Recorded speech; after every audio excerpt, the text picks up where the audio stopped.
Na aula de hoje, iremos falar quem e como se descobriu os raios-x. Então, em 8 de novembro de 1895, o físico alemão Wilhelm Conrad Röntgen, ele teve um olhar atento e observou uma nova forma de radiação. Por que o Leandro está falando isso, que ele teve um olhar atento? Porque naquela época, vocês vão ver aqui, o Röntgen estava estudando um experimento que muitos outros físicos, até renomados, como o próprio Joseph John Thomson, também havia estudado. O Röntgen enxergou aquilo que muitos viram, mas não enxergaram. Olha que interessante. Esse experimento de Röntgen consistia, em usar um tubo semelhante ao de Crookes, porém coberto com papelão preto e opaco. Vocês estão vendo aí um tubo de Crookes, tá? Onde aquela parte esverdeada que você está vendo ali, você pode pensar, aquilo é os raios-x? Não, não são os raios-x. São feixes de elétrons que o próprio Thomson chamou de corpúsculo na época. E como que a gente, físico, sabe que não seria raio-x e sim elétrons, No momento do experimento é só a gente aproximar, por exemplo, um ímã, tá? Quando você aproxima um ímã, você vê que aquela cruz de Malta que está aqui, que essa cruz de Malta que está aqui, ela vai se mover para um lado ou para o outro, dependendo do polo do ímã que você está utilizando. Então, como a gente sabe que os raios-x são ondas eletromagnéticas não possuem carga elétrica e nem massa, tá? E se propagam na velocidade da luz, como já vimos. Então, assim, se ele está desviando aqui, é porque tem carga elétrica. Então, a gente sabe que isso aí seria elétrons, no tubo de Crookes. Então, o laboratório estava escuro e o aparato experimental de Röntgen consistia nesse tubo que vocês estão vendo aí, porém ele cobria ele com papelão preto e opaco. Então, no laboratório, o Röntgen aumentou a tensão aplicada entre os eletrodos, tá? Entre o cátodo e o anodo, e observou um curioso fenômeno. Um papel, antiparo de platino cianeto de bário que estava sobre a mesa brilhava no escuro. Como pode brilhar no escuro se a ampola de Crookes estava coberta com papelão opaco? Ao desligar a corrente elétrica, o fenômeno desapareceu. Foi como se a luz do tubo tivesse atingido a tela.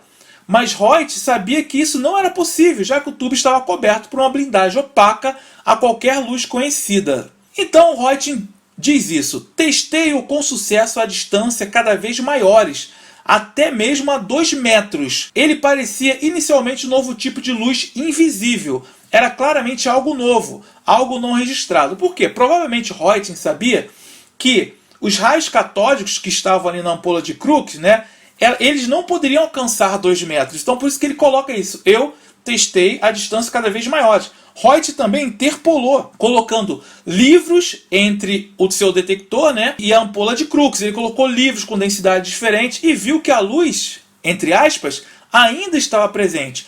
Röntgen disse à sua esposa, que até então não sabia sobre o seu trabalho, que quando as pessoas descobrissem o que ele estava fazendo, iriam dizer: Röntgen provavelmente enlouqueceu. Como Röntgen começou a descartar a possibilidade de ser uma radiação já conhecida, e se tornar uma radiação nova. Por quê? Röntgen sabia que os raios não poderiam ser raios catódicos, pois estes não atravessariam as paredes do tubo, não percorrer tamanha distância, ou tampouco poderia ser defletido por campos magnéticos. Então Röntgen ele tinha isso em mente, porque ele já sabia da natureza dos raios catódicos. Eles não atravessariam a parede do tubo, tem o tubo de vidro ali. Os raios catódicos não percorreriam uma distância tão grande como aquela que ele colocou, e tampouco poderia ser defletido por campos eletromagnéticos, como nós falamos lá atrás. Ele também sabia que esses raios novos se propagavam em linha reta, uma das características de ondas eletromagnéticas. Ele sabia também que esses raios eram capazes de penetrar grandes espessuras em diversos materiais, especialmente os menos espessos.